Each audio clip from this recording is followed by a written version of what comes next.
अन्य कवियों की बात करें तो राष्ट्रीय सांस्कृतिक काव्यधारा के जो अन्य कवि हुए जिन्होंने गेदी में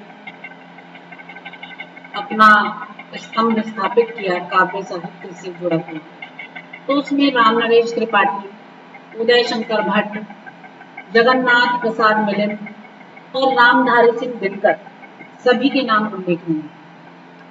राम नरेश त्रिपाठी की रचनाओं में मानसी, पथिक, स्वप्न आदि खंड काव्य शामिल हैं। पथिक का नायक जन जीवन के वैषम्य को दूर करने के उद्देश्य से राजतंत्र का विरोध करता है और इस काव्य में कवि ने राष्ट्र सेवा का आदर्श स्थापित किया है। उन्होंने स्वप्न के माध्यम से समाज विरोधी शक्तियों के विरुद्ध संघर्ष करने की प्रेरणा दी है। भारत की सांस्कृतिक गुणगाथा की अभिव्यक्ति तक्षशिला उदय शंकर भट्ट का मुख्य उद्देश्य है। जीवन संगीत जगन्नाथ प्रसाद मिलिंद में सांस्कृतिक गौरव, राष्ट्रीय चेतना और बलिदान की भावना को अभिव्यक्त करने वाली कविताएं संकलित हैं। राष्ट्रीय सांस्कृतिक काव्यधारा को गति प्रदान करने में राष्ट्रीय मंत्र, गया प्रसाद शुक्ल स्नेही, ज्वाला, केदारनाथ मिश्र प्रभात, कांग्रेस शतक, महेश चंद्र प्रताप आदि कृतियां सभी महत्वपूर्ण स्थान रखती हैं। रूढ़ियों के प्रति विद्रोह, नवयुग की स्फूर्ति और ओजस्विता की दृष्टि से रेणुका, रामधारी सिंह दिनकर की जो कविताएं हैं वो भी अपने आप में श्रेष्ठ हैं, राष्ट्रीय भावनाओं से ओतप्रोत हैं। दिनकर जी मुख्यतः राष्ट्र कवि के रूप में ही उभरे हैं और राष्ट्र में अतीत और वर्तमान के प्रति कवि की जो अनुभूति है वो अत्यधिक सजग रही। अपनी साधना के उच्चतम क्षणों में कवि का व्यक्तित्व राष्ट्र की परिस्थितियों के साथ एकाकार रहा है और इस एकाकारिता को स्वयं दिनकर ने इस प्रकार अभिव्यक्त किया है कि मेरी कविता के भीतर जो अनुभूतियां थी, जिसके अंक में बैठकर मैं रचना कर रहा था, कवि होने का सामर्थ्य शायद मुझ में नहीं, यह क्षमता मुझ में भारतवर्ष का ध्यान करने से जागृत हुई, यह शक्ति मुझ में भारतीय जनता की आकुलता को आत्मसात करने से स्फूर्ति। तो इन सबसे स्पष्ट होता है कि हिंदी के राष्ट्रीय साहित्य में दिनकर की एक विशिष्ट स्थिति है। उन्होंने यथार्थ राष्ट्रीय जीवन की धड़कनों और जीती जागती परिस्थितियों के संदर्भ में कभी अपने राष्ट्रीय आदर्शों को निरपेक्ष नहीं हुए। राष्ट्रीय हलचलों से दिनकर के राष्ट्रीय उद्गारों का इतना सीधा संबंध है कि इसका एक सर्वेक्षण अनुसंधानकर्ताओं ने किया और उसमें पाया कि ये सत्य है। 1857 से प्रारंभ किया गया राष्ट्रीय स्वतंत्रता संघर्ष अनेक आरोहों अवरोहों से गुजरता हुआ 90 वर्ष की एक लंबी अवधि के पश्चात लाखों बलिदान ग्रहण कर अखंड भारत को खंडित रूप में प्राप्त कर 1947 की 15 अगस्त को परिपूर्ण हुआ। स्वतंत्रता संग्राम में कवियों की वाणी ने जिस ओजस्वी रश्मियों का आलोक फैलाया था, वे ही मंगल गीत रूपी ज्योति से स्वतंत्रता देवी की आरती उतारने लगे। उनके गीत जनतंत्र के विकास और समृद्धि के लिए लिखे जाने लगे। वे अब भारत तक ही सीमित न रहकर विश्व की स्वतंत्रता और उसके कल्याण पर स्वरोच्चार करने लगे।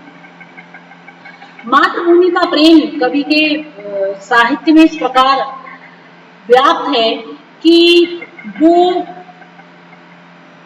व्याप्ति दिनकर की कविताओं को एक मात्र सम्मान, मात्र प्रेम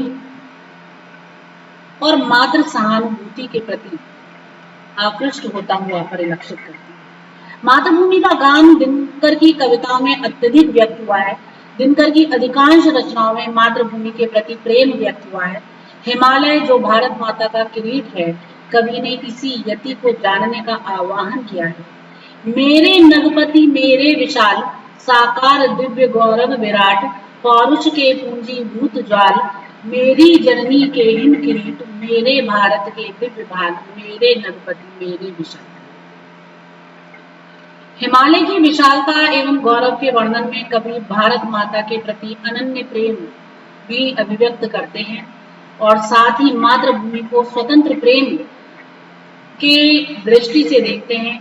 साथ ही मातृभूमि को स्वतंत्र करने के लिए इस यति को जगाकर भारतवासियों में स्वतंत्रता की चेतना फूंकने का एक आह्वान करते हैं और कहते हैं, मुझको या मेरे नदीश गिरिबल को नमन करूं मैं, मेरे प्यारे देश देह या मन को नमन करूं मैं। किसको नमन करूं मैं, भारत किसको नमन करूं। तो मातृभूमि की वंदना राष्ट्रीय कवियों की एक प्रमुख प्रवृत्ति रही है।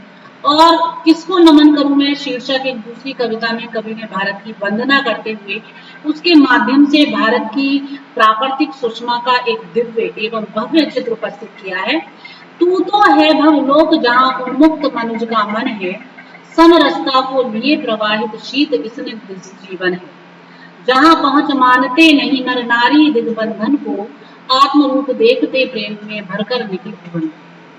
कहीं खोज इस रुचिर स्वस्थ पावन को नमन करूं मैं, किसको नमन करूं मैं, भारत किसको नमन करूं मैं।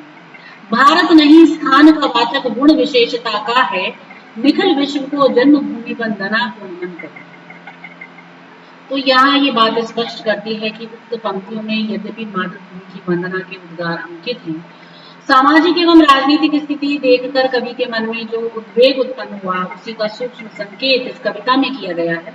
कविता की जो पंक्तियां हैं वो कहती हैं कि जहां जनों से ही मनुजों को भय है, सबको सबसे त्रास सदा सब पर सबका संशय है। जहां स्नेह के सहज स्रोत से हटे हुए जनगण हैं, झंडों या नारों के बीच बटे हुए जनगण। तो इस प्रकार हम देखते हैं कि दिनकर जी की मातृभूमि वंदना उनके पूर्ववर्ती या समकालीन कवियों की विशुद्ध वंदना नहीं है, बल्कि उसमें उनकी राष्ट्रीय चेतना ही प्रकट है। वंदना परक कविताओं में वंदना के बहाने कवि ने प्रधानतया राष्ट्रीय भावों की अभिव्यक्ति को ही स्थान दिया है। राष्ट्रीय ध्वज राष्ट्र का प्रतीक होता है।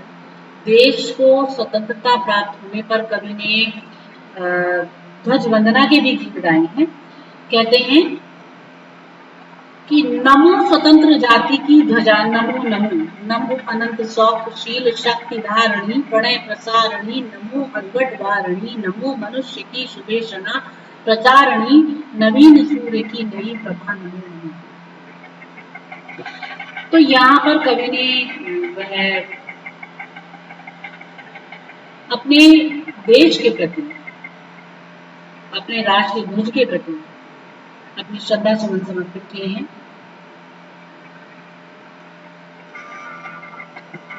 और एक स्थल पर और भी कहा है अपने ध्वज के लिए, इसमें गौरव गान भरा है, बल पौरुष बलिदान भरा है, यौवन का अरमान भरा है, उगता हिंदुस्तान हमारा झंडा ऊंचा रहे।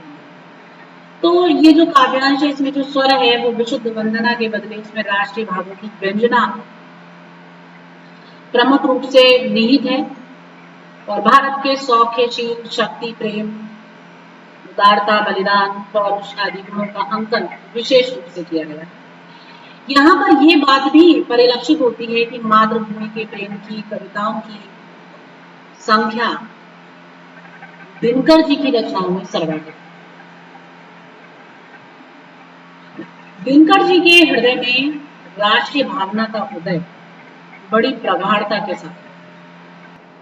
जब वे हाई स्कूल की शिक्षा प्राप्त कर रहे थे तो उनके हृदय में राष्ट्रीय भावना का उदय हुआ।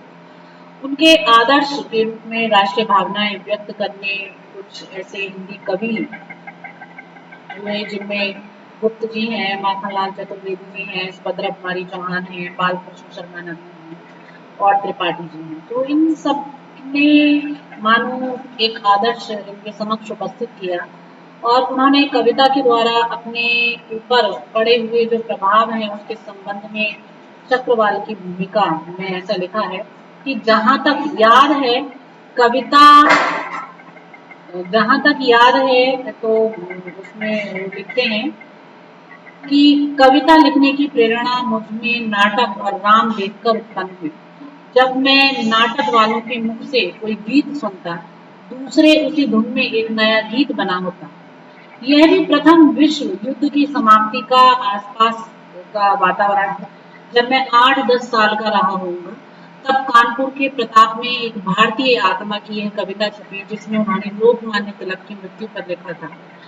इस कविता का मुझ पर अत्यंत गहरा प्रभाव था। तो दिनकर के व्यक्तित्व पर राष्ट्रीय आंदोलन तथा महात्मा गांधी, जवाहरलाल नेहरू जयशंकर प्रकाश नारायण जैसे नेताओं का प्रभाव स्पष्ट रूप से दिखाई देता है और उनके काव्य में भी ये भावनाएं अभिव्यक्त हुई। उनके काव्य में साम्राज्यवाद और राष्ट्रवाद के भी दर्शन होते हैं। दिनकर के व्यक्तित्व के निर्माण में उनके समकालीन युग की राजनीतिक परिवेश की बहुत बड़ी भूमिका है। दिनकर के कवि जीवन का आरंभ जब होता है जब भारत परतंत्र था और विगत 2 शताब्दियों से उस पर ब्रिटिश साम्राज्यवाद का अत्यधिक प्रभाव दिखाई दे रहा था और साम्राज्यवादी ब्रिटिश के विरुद्ध आवाज उठाने वालों में दिनकर प्रमुख रहे हैं। देश की विभिन्न राजनीतिक समस्याओं को कविवर दिनकर के सामंजस्यपूर्ण व्यक्तित्व ने आत्मसात कर लिया। साम्राज्यवादी देश दुर्बल देशों पर आक्रमण करके उन देशों की आर्थिक दशा को छिन्न भिन्न कर देते हैं और शासक लोग गुलामी की प्रथा जो गुलामी की प्रथा है उस प्रथा को शासन में लाकर शोषित जनता के रक्त को चूसने लगते हैं। प्राचीन काल से ही यह दमन नीति की प्रथा चल रही थी। प्राचीन काल के रोमन साम्राज्य और आधुनिक काल के ब्रिटिश साम्राज्य इसके उदाहरण। इस प्रकार साम्राज्यवाद की नींव अन्याय पर खड़ी हुई। ऐसी परिस्थितियों में शासित लोगों में राजनीतिक चेतना राष्ट्रीय जागरण के रूप में प्रकट होकर देशभक्ति के रूप में धारण कर लेती है। कविवर दिनकर का राजनीति के साथ प्रत्यक्ष संबंध है और उसे उन्होंने अपने व्यक्तित्व का एक अंश बना दिया। राष्ट्रीय आंदोलन का पक्षधर होकर दिनकर ने जनता को साम्राज्यवाद के विरुद्ध क्रांति करने के लिए उद्बोधन देते हुए अपने क्रांति चेता व्यक्तित्व का परिचय दिया। राजनीतिक क्षेत्र के विविध विषयों के विवेचन में कवि दिनकर ने अपनी पैनी अंतर्दृष्टि का परिचय दिया है। ऐतिहासिक क्रांति की ओर संकेत करते हुए वो कहते हैं कि मत खेलो या बेखबरी में जन समुद्र यह नहीं सिंधु है यह अमोघ ज्वाला का, जिसमें पढ़कर बड़े बड़े कंगूरे पिघल चुके हैं। लील चुका है यह समुद्र जाने कितने देशों में, राजाओं के मुकुट और सपने नेताओं के। तो इस प्रकार कवि पर दिनकर ने समय समय पर अपनी अनेक रचनाओं में साम्राज्यवादी देशों के अत्याचारों तथा उनकी रचनाओं में साम्राज्यवादी देशों के अत्याचारों और उनकी दमन नीति का विरोध किया है। और दिनकर की साम्राज्यवादी विचारधारा में दिखाई पड़ने वाली स्पष्टता से ये भी ज्ञात होता है कि उनके राजनीतिक व्यक्तित्व के निर्माण में उनके समकालीन परिवेश के साथ साथ उनकी राजनीतिक जो ज्ञान है उसका भी योगदान विशेष रहा है। अतीत का गौरवगान भी दिनकर ने किया है। कवि समय पाते ही भारत की सांस्कृतिक गोद में अपनी सुबुध खो बैठते हैं, गत विभूति के साथ भावी की आशा में खो जाते हैं। एक स्थल पर भारत के अतीत गौरव के गायन के चित्रण में कवि के न्याय संगत स्वरूप का वास्तविक स्वरूप का व्यक्तित्व जो है उस रूप में परिलक्षित होता है और वह मिथिला जो जनक और कपिल की जन्मभूमि है, जहाँ की नारी सीता जी हैं और जो विश्व में नारीत्व का आदर्श स्थापित करती हैं, जहाँ विद्यापति के मधुर स्वर गुंजारित होते हैं, आज की पतझड़ उदास कोयल के समान अवसादग्रस्त क्षीण प्रभा और हत आभा होकर खंडर में अपने सुहाग की लाली घूमती है। पैरों पर है पड़ी हुई, कहते हैं कि पैरों पर है पड़ी हुई मिथिला भिखारिनी सुकुमारी, तू पूछ कहाँ उसने खोई अपनी अनंत निधियां से।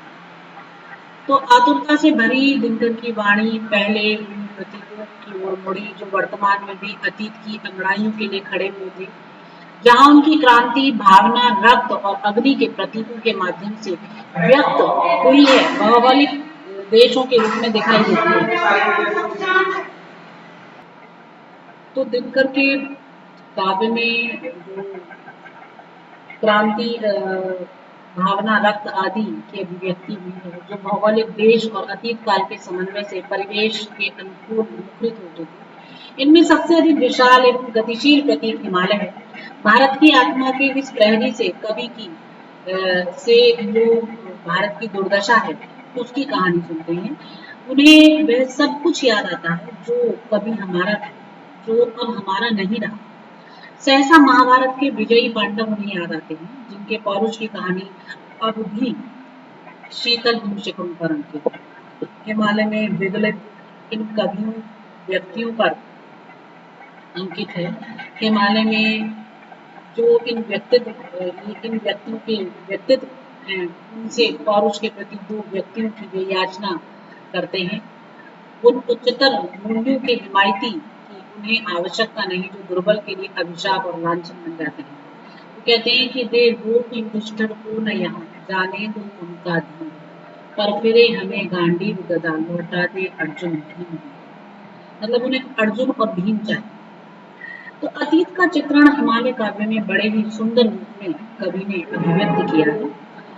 कवि उस गौरवशाली अतीत की स्मृति बार बार उद्वेलित कर देता है, या वो स्मृतियां उसे बार बार उद्वेलित कर देती हैं जिसमें देश, कला, कारीगरी, वाणिज्य और सभी में चरम शिखर पर एक वेदना व्याप्त है। जगती पर छाया करती थी कभी हमारी भुजा विशाल, बार बार झुकते थे पद पर ग्रीक यमन के उन्नत भाग। विजयी चंद्रगुप्त के पद पर सेल्यूकस की वह मनोहार, तुझे याद है देवी मगध का वह विराट उज्ज्वल शिखर। तो अतीत का स्मरण करते समय कभी कभी बड़ा निराश और दुखी लगता है। वर्तमान के वातायन से जब वह अतीत को देखता है तो उसे यूं ही स्थिति प्रस्फुटित होती हुई दिखाई देती है जो स्थायी न रहकर क्रांति में परिवर्तित हो जाती है। दिनकर की रचनाओं में अतीत का जो चित्रण हुआ है वह देश के नौजवानों में प्रेरणा का दीप जलाता रहा। कवि दिनकर भारत के अतीत गौरव का गायन करते हुए देश की वर्तमान दुर्दशा पर वेदना को अभिव्यक्त करते हैं।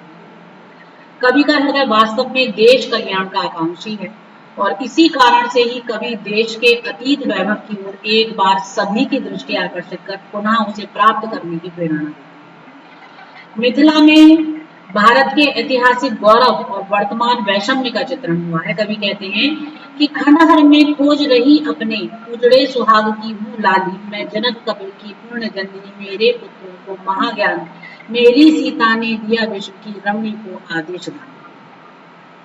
तो दिनकर की रचनाओं में अनेक उनके व्यक्तित्व का प्रकाशन उनकी अतीत संबंधी कविताओं द्वारा होता है। वे राष्ट्रीय भावना के उत्कृष्टतम गायक रहे। दिनकर में भारत के अतीत के प्रति इतना मोह है कि वह पग पग पर पीछे मुड़कर उसे देखते हैं। जिस तरह भारतीय संस्कृति की आत्मा अपने अतीत से सशक्त एवं परिष्कृत है, उसी प्रकार कवि की काव्य आत्मा इतिहास के निर्झर से परम सौंदर्य लेकर आगे बढ़ती हुई दिखाई देती है। प्रिय दर्शन इतिहास कंठ में आज ध्वनित वो काव्य बने, वर्तमान की चित्रपटी पर भूतकाल संभव। तो स्पष्ट रूप से उन्होंने यहाँ कह दिया है। तो इस प्रकार उनके काव्य में अतीत का गौरवगान है। अखंड भारत की कल्पना उनके काव्य में दिखाई देती है। सामधेनी में कवि भारत माँ की दो संतानों को लड़ते हुए देखकर कराह उठते हैं और कहते हैं कि नौ आखली और बिहार के सांप्रदायिक दंगे जो है उन यहाँ पर उनकी बात कर रहे हैं और एकता का समर्थन कर रहे हैं और कहते हैं कि जलते हैं हिंदू मुस्लिम, भारत की आंखें जलती हैं, आने वाली आजादी की लौ दोनों पाखें जलती हैं, लाठी खाकर भारत माता बेहोश हुई जाती है। तो ये जो कविताएं हैं, ये जो परस्पर संघर्ष है, उस संघर्ष को समाप्त करने के लिए मानो उन्होंने लिखी है और राष्ट्रपिता का व्यापक दृष्टिकोण इनमें दिखाई देता है।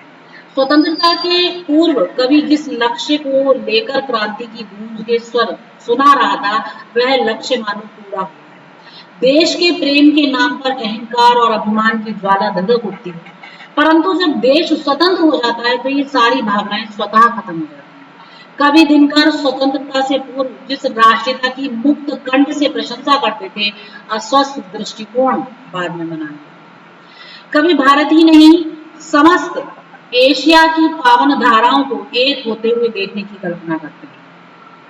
हिमालय का संदेश काव्य में वह विश्व का दृष्टिकोण अभिव्यक्त करते हैं। स्वदेशी आंदोलन उनके काव्य में देखने के लिए मिलता है। बंग भंग के फलस्वरूप जब देश में स्वदेशी आंदोलन का सूत्रपात हो गया, तब कवियों ने उसके समर्थन में स्वदेशी के प्रति अनुराग की भावना उत्तेजित करने में एक योगदान दिया। महावीर प्रसाद द्विवेदी जी ने विदेशी वस्त्रों को त्यागने का संदेश दिया कि विदेशी वस्त्र हमें क्यों ले रहे हैं, वृथा धन देश का क्यों दे रहे हैं, न सूझे हैं और रे भारत भिखारी, गई हाय तेरी बुद्धि मारी, विदेशी वस्त्रों को स्वीकार कीजिए, विजय विनय इतना हमारा मान लीजिए, शपथ करके विदेशी वस्त्र त्यागो, न जाओ पास उससे दूर भागो। तो यहाँ महावीर प्रसाद द्विवेदी जी ने भारत के प्रत्येक व्यक्ति के प्रति ये बात कही है। उन्होंने भारत के लिए नहीं, भारत में व्याप्त उनके जो भारत शब्द यहाँ पर उन्होंने प्रयोग किया है, तो भारत से तात्पर्य उन भारतीयों से है जो भारतीय विदेशी वस्त्रों की ओर भाग रहे हैं, धन देश को दे दूसरे देशों को दे रहे हैं। तो उनसे कह रहे हैं कि हे भारतीयों, तुम अपने देश की ओर दौड़ो, क्या तुम्हारी बुद्धि मारी गई है? क्या तुम अपनी सोच से, अपने विचारों से इतने विकसित हो गए हो कि तुम अपने देश की संस्कृति, अपने देश की धरोहर, अपने देश की प्रेम महिमा, जो गौरव है, गरिमा है, उसका मान नहीं रख सकते? तो स्वदेश को स्वीकारो, स्वदेशी को स्वीकारो, विदेशी का बहिष्कार करो। तो इस भाव में उन्होंने यहाँ पर ये बात कही है। तो इस प्रकार जो विदेशी माला के प्रति हमारे अनुचित मोह पर राष्ट्रकवि मैथिली शरण गुप्त भी अपनी वाणी प्रकट करते हैं कि यदि हम विदेशी माल से मुंह तोड़ मोड़ सकते हैं नहीं, तो हाय उसका मुंह भी क्या छोड़ सकते हैं? क्या बंधुओं के हित तनिक भी त्याग कर सकते नहीं, निज देश पर क्या अल्प भी अनुराग कर सकते नहीं? तो गुप्त जी की ये पंक्तियां भी इसी भाव को अभिव्यक्त करती हैं। और गुप्त जी केवल विदेशी वस्तुओं के प्रति हमारे मोह पर शुद्ध नहीं थे, बल्कि वेशभूषा है, रहन सहन है, उनकी नकल करना है, उन सबसे वो बेचैन होते थे। और देशवासियों को स्वदेशी वस्तुओं की आवश्यकता और महत्व समझाते हुए कहते हैं गुप्त जी कि केवल विदेशी वस्तु ही क्यों, अब स्वदेशी है कहाँ, वह वेशभूषा और भाषा सब विदेशी है। गुण माता छोड़ विदेशियों के, हम उन्हीं में सन गए, कैसी नकल की वाह, हम नक्कल पूरे बन गए। तो ये विदेशी वस्तुओं के त्याग के लिए तो रामचंद्र उपाध्याय जी भी अपनी वाणी से कहते हैं कि परित्याग आवश्यक समझते हैं, विदेश की वस्तु विभो रहे नहीं, न देश में दैन्य दशा रहे कहीं। तो ये जो राष्ट्रीयता की भावना है, ये एक एक कवि के स्वर में निहित है, क्रांति की चेतना है और विद्रोह है, आक्रोश है। रेणुका के मंगल आवाहन प्रारंभिक काव्य में वह श्रृंगी फूंक कर सोए प्राणों को जगाते हैं। दो आदेश फूंक दो श्रृंगी, उठे प्रभाती रहा महान, तीनों काल बने घोषण में, जागे सुरत भवन के। तो कवि ने स्थल स्थल पर अपनी भारतीयता को, अपने राष्ट्रीयता को, अपने राष्ट्रीय प्रेम को उजागर किया है, अभिव्यक्त किया है। और ऐसी ध्वनि में क्रांति के स्वर गुंजायमान किए हैं जो एक एक हृदय को अपने राष्ट्र के प्रति समर्पित करने वाली है। ऐसी ही क्रांति की भावना प्रस्तुत करते हुए कहते हैं कि नए युग की भवानी आ गई, बेला प्रलय की दिगंबरी, बोल अंबर में किरण का तार बोला। तो जो दिनकर जी के भाव हैं, उनकी जो कविताएं हैं और उनका जो संपूर्ण साहित्य है, वो मुख्य रूप से देश प्रेम की भावनाओं से, राष्ट्रीयता से, सांस्कृतिक चेतना से, मानवीयता से, इन सबसे ओतप्रोत है। और इस प्रकार द्विवेदी युग के जितने कवि हैं, उन सबका, कृतियों का राष्ट्रीयता की दृष्टि से महत्वपूर्ण स्थान है। इस अध्याय को अगर हम एक सार के रूप में बांधें तो मैथिली शरण गुप्त, जो कि राष्ट्र कवि के रूप में सम्मानित हुए हैं, उन्होंने काव्य क्षेत्र में द्विवेदी युग और उसके बाद लंबे समय तक सामाजिक और राष्ट्रीय चेतना से संपन्न कृतियों का सृजन किया। उनकी काव्य कृतियों में जयद्रथ वध, भारत भारती, पंचवटी और साकेत जैसी अनेक कालजयी रचनाएं शामिल हैं। द्विवेदी युग में हिंदी में राष्ट्रीय सांस्कृतिक काव्यधारा का उदय हुआ, जिसका प्रवाह आगे छायावाद और प्रगतिवाद युग तक अबाध रूप से चलता रहा है। और गुप्त जी के अतिरिक्त इस काव्यधारा को पुष्ट बनाने में चाहे माखनलाल चतुर्वेदी हों, सियाराम शरण गुप्त हों, बालकृष्ण शर्मा नवीन हों, सुभद्रा कुमारी चौहान हों, रामधारी सिंह दिनकर हों, इन सरी के नाम नरेश त्रिपाठी हों, इन सरीखे रचनाकारों का योगदान विशेष स्मरणीय है और मैथिली शरण गुप्त ने द्विवेदी युग के खड़ी बोली काव्य को उत्कर्ष पर पहुंचाया है और आगे भी आजीवन सत्य सृजन द्वारा हिंदी कविता को उन्होंने समृद्ध किया है। मैथिली शरण गुप्त के काव्य में राष्ट्रीयता, मानवतावाद, स्त्री सशक्तिकरण और राम भक्ति के स्वर दिखाई देते हैं, सुनाई देते हैं। हिंदी की राष्ट्रीय सांस्कृतिक काव्यधारा द्विवेदी युग और छायावाद प्रतिवाद युग में अपनी मुखर अभिव्यक्ति के कारण विशेष ध्यान आकर्षित करती है। राष्ट्रीय संस्कृति कविता में जन जागरण, भारत का गौरवशाली अतीत, पराधीनता की पीड़ा, बलिदान की भावना और महात्मा गांधी के नायकत्व की प्रतिष्ठा पूर्ण रूपेण दिखाई देती है और राष्ट्रीय सांस्कृतिक कविता में उस युग के प्रमुख द्वंद्व के रूप में हिंसा मार्ग और अहिंसा मार्ग की टकराहट भी सुनाई पड़ती है। तो इस प्रकार जो द्विवेदी युग है उसमें एक राष्ट्र कवि के रूप में मैथिली शरण गुप्त जी का अपना अविस्मरणीय स्थान है, अविस्मरणीय योगदान है और इसके अतिरिक्त जितने भी कवि हुए हैं जो द्विवेदी युग से आगे भी चलकर जिन्होंने छायावाद तक अपनी कविताएं लिखी हैं, प्रगतिवाद युग तक इस सांस्कृतिक राष्ट्रीय सांस्कृतिक चेतना को अस्तित्व प्रदान किया है, वो सारे ही कवि हिंदी साहित्य जगत में विशेष स्मृति के पात्र हैं जिन्होंने देश की रग रग में राष्ट्रीयता की भावना भर दी और राष्ट्र को जुटाने के जंजीरों से मुक्त बनाया। तो ये जो संपूर्ण द्विवेदी युगीन साहित्य है ये राष्ट्रीय चेतना से ओतप्रोत साहित्य है, सांस्कृतिक चेतना से ओतप्रोत साहित्य है, ये नारी शक्ति की चेतनाओं से ओतप्रोत साहित्य है। ये जो साहित्य है ये वास्तव में हिंदी साहित्य जगत का एक हीरक मणि है, एक वैशिष्ट्य है, एक सौंदर्य है, एक शक्ति है। धन्यवाद।